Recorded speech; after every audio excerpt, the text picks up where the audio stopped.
আসসালামু আলাইকুম। আশা করি সবাই ভালো আছেন, সুস্থ আছেন। আজকে আবার চলে আসলাম নতুন আরেকটি ব্লগ নিয়ে। আজকে আপনাদের সাথে আমি যে ব্লগটি করব সেই ব্লগটি হলো আমাদের একটা মালটা গাছ বুনছি। তো দেশি মালটা, এই গাছটা হলো আমাদের দেশি মালটা। তবে গাছটা বেশি বড় না। হঠাৎ করে আজকে সকালে যখন ঘুম থেকে উঠে দেখি যে অনেকগুলো আর কি মালটা ধরছে। এর আগে ফুল আসছিল, এই যে দেখেন, আপনাদের দেখাচ্ছি। এই যে এটা হলো আমাদের গাছের মালটা। এই একটা ধরছে, আর এই পাশে একটা, এই পাশে একটা, এরকম আর অনেকগুলোই আছে। আমি দেখলাম এই যে দিক দিয়েও আছে, এই যে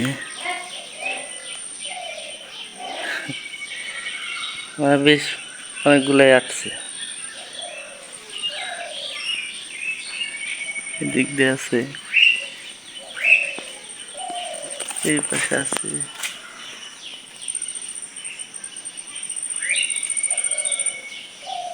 এই যে বড় বড় হয়েছে।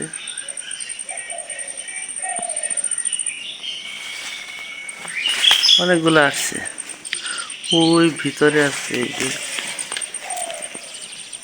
ভিতরে আছে, ভিতর দিয়ে এই যে জায়গায় আছে।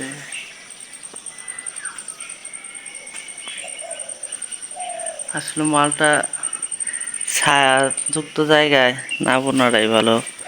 যদি ছায়াযুক্ত জায়গায় আপনার মালটা বোনেন, তাহলে দেখবেন যে এই মালটা মিষ্টি হবে না। মালটা সাধারণত যে জায়গায় বেশি রৌদ্র থাকে সেই জায়গায় বুনতে হয়, তাহলে মালটার মধ্যে মিষ্টি হয়। আর অনেকে বলে যে আমাদের মালটাগুলো অনেক টক। মালটা টক থাকলে সেই জায়গায় অবশ্যই রৌদ্র লাগে না, যার কারণে মালটায় টক থাকে। তাই আমি বলবো আপনাদের,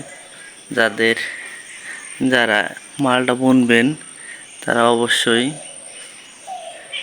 একটু রৌদ্র যে জায়গায় আছে সেই জায়গায় বোনার চেষ্টা করবেন। তাহলে দেখবেন আপনাদের মালটাগুলো মিষ্টি হবে। আমি যতবারই মালটা, মানে এইবার আমাদের এই গাছে প্রথম আসছে। এর আগে যে মালটাগুলো আসছে সেই মালটাগুলো অন্য অন্য গাছে আসছে। ওই উপরে আরও আছে, গাছটা একটু উঁচু দেখে আমি দেখাতে পারতেছি না।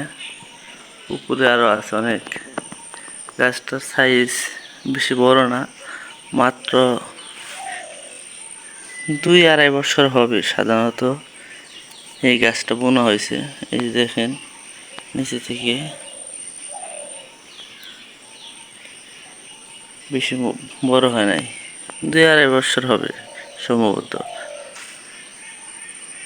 আর এই পাশে তো আম গাছ আছে, এর আগে আপনাদের দেখাইছিলাম যে আম গাছে আম আসছে। এই পাশেও যে আম গাছটা, সেই আম গাছে আম কিন্তু এখন আমরা খাই না, মানে পুরোপুরি নষ্ট হয়ে যাচ্ছে। এই দেখেন আমগুলো পড়তেছে, যেখানে সেখানে আমগুলো পড়ে নষ্ট হয়ে যাচ্ছে। তো সবাই ভালো থাকবেন, সুস্থ থাকবেন। আল্লাহ হাফেজ।